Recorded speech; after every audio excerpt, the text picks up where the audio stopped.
വിശുദ്ധ യോഹന്നാൻ എഴുതിയ സുവിശേഷം അധ്യായം 10 വാക്യങ്ങൾ 7 മുതൽ 16 വരെ.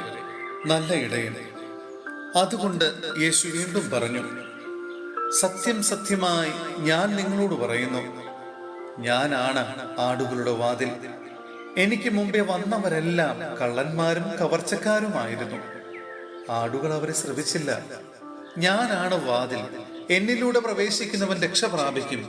അവൻ അകത്തു വരികയും പുറത്തു പോവുകയും മേച്ചിൽ സ്ഥലം കണ്ടെത്തുകയും ചെയ്യും. മോഷ്ടിക്കാനും കൊല്ലാനും നശിപ്പിക്കാനുമാണ് കള്ളൻ വരുന്നത്. ഞാൻ വന്നിരിക്കുന്നത് അവർക്ക് ജീവൻ ഉണ്ടാകാനും അത് സമൃദ്ധമായി ഉണ്ടാകാനുമാണ്. ഞാൻ നല്ല ഇടയനാണ്. നല്ല ഇടയൻ ആടുകൾക്ക് വേണ്ടി ജീവൻ അർപ്പിക്കുന്നു. ഇടയനല്ലാത്തവനും ആടുകൾ സ്വന്തമല്ലാത്തവനുമായ കൂലിക്കാരൻ ചെന്നായി വരുന്നത് കാണുമ്പോൾ ആടുകളെ ഉപേക്ഷിച്ച് ഓടിപ്പോകുന്നു. ചെന്നായി വന്ന് അവയെ പിടിക്കുകയും ചിതറിച്ച് കളയുകയും ചെയ്യുന്നു. അവൻ ഓടിപ്പോകുന്നത് കൂലിക്കാരനായതുകൊണ്ടും ആടുകളെ പറ്റി താല്പര്യമില്ലാത്തത് കൊണ്ടുമാണ്. ഞാൻ നല്ല ഇടയനാണ്. പിതാവ് എന്നെയും ഞാൻ പിതാവിനെയും അറിയുന്നത് പോലെ ഞാൻ എനിക്കുള്ളവയെയും എനിക്കുള്ളവ എന്നെയും അറിയുന്നു. ആടുകൾക്ക് വേണ്ടി ഞാൻ ജീവൻ അർപ്പിക്കുന്നു. ഈ തൊഴുത്തിൽപ്പെടാത്ത മറ്റാടുകളും എനിക്കുണ്ട്. അവയെയും ഞാൻ കൊണ്ടുവരേണ്ടിയിരിക്കുന്നു. അവ എൻ്റെ സ്വരം ശ്രവിക്കും. അങ്ങനെ ഒരാട്ടിൻപറ്റവും ഒരിടയനുമാകും. സഹോദരരെ, വിശുദ്ധ പത്രോസ്ലിഹ എഴുതിയ 1-ാം ലേഖനം അധ്യായം 2 വാക്യങ്ങൾ 1 മുതൽ 10 വരെ. രാജകീയ പൗരോഹിത്യം. നിങ്ങൾ എല്ലാ തിന്മയും വഞ്ചനയും കാപട്യവും അസൂയയും അപവാദവും ഉപേക്ഷിക്കുവിൻ. രക്ഷയിലേക്ക് വളർന്നു വരേണ്ടതിന് നിങ്ങൾ പരിശുദ്ധവും ആത്മീയവുമായ പാലിനു വേണ്ടി ഇളം പൈതങ്ങളെ പോലെ ദാഹിക്കുവിൻ. കർത്താവ് നല്ലവനാണെന്ന് നിങ്ങൾ അനുഭവിച്ചറിഞ്ഞിട്ടുണ്ടല്ലോ. അതിനാൽ സജീവശിലയായ അവനെ നമുക്ക് സമീപിക്കാം.